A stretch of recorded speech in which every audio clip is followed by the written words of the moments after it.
ओम नमो भगवते वासुदेवाय. युधिष्ठिरांनी श्रीकृष्णाला विचारले, भगवन, पौष महिन्याच्या कृष्ण पक्षात कोणती एकादशी असते? तिच्यासाठी कसा विधी आहे व तिचे फळ काय आहे? कृपया या सर्व गोष्टी आम्हाला सांगाव्या.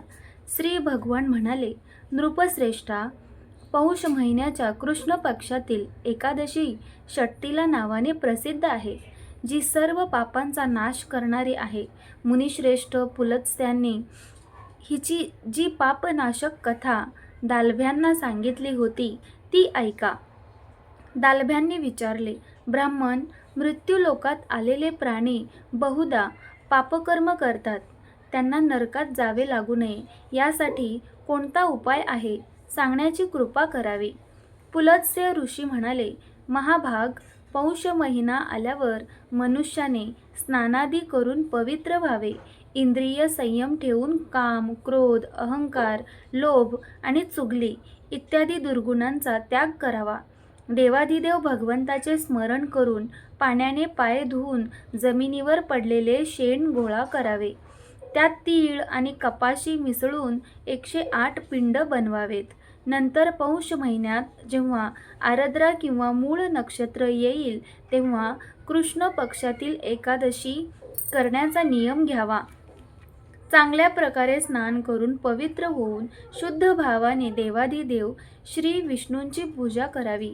काही चूक झाल्यास कृष्णाचे नामोच्चारण करावे. रात्री जागरण व होम करावा.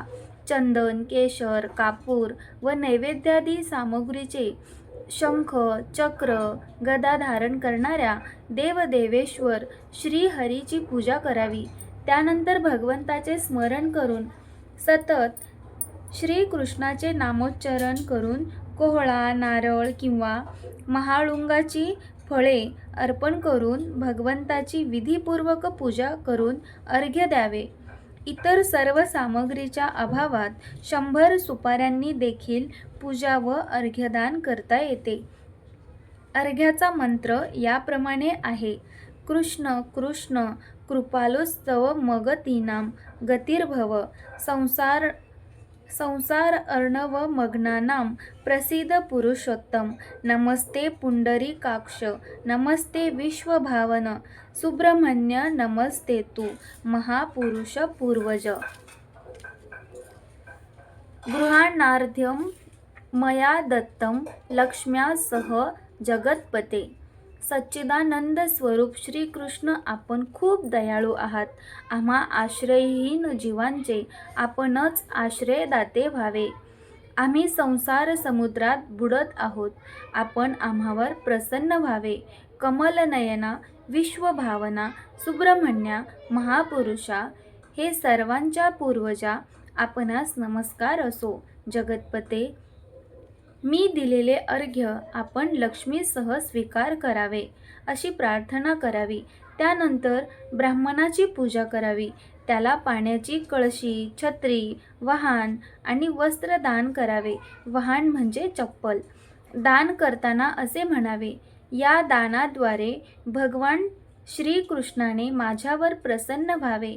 आपल्या परिस्थितीनुसार श्रेष्ठ ब्राह्मणाला काळी गाय दान करावी. भूदेवा, विद्वान पुरुषाने तिळाने भरलेले पात्र देखील दान करावे. ते तीळ पेरल्यास जेवढ्या फांद्या तयार होऊ शकतील तेवढ्या 1000 वर्षापर्यंत तो स्वर्ग लोकात प्रतिष्ठित होतो. तिळाने स्नान करावे, होम करावा, तिळाचे उटणे लावावे, तीळयुक्त पाणी प्यावे, तिळाचे दान करावे व तिळाचा उपयोग भोजनात करावा. अशा प्रकारे 6 कामांमध्ये तिळाचा उपयोग केल्याने या एकादशीला षट्टिला म्हटले जाते, जी सर्व पापांचा नाश करणारी आहे.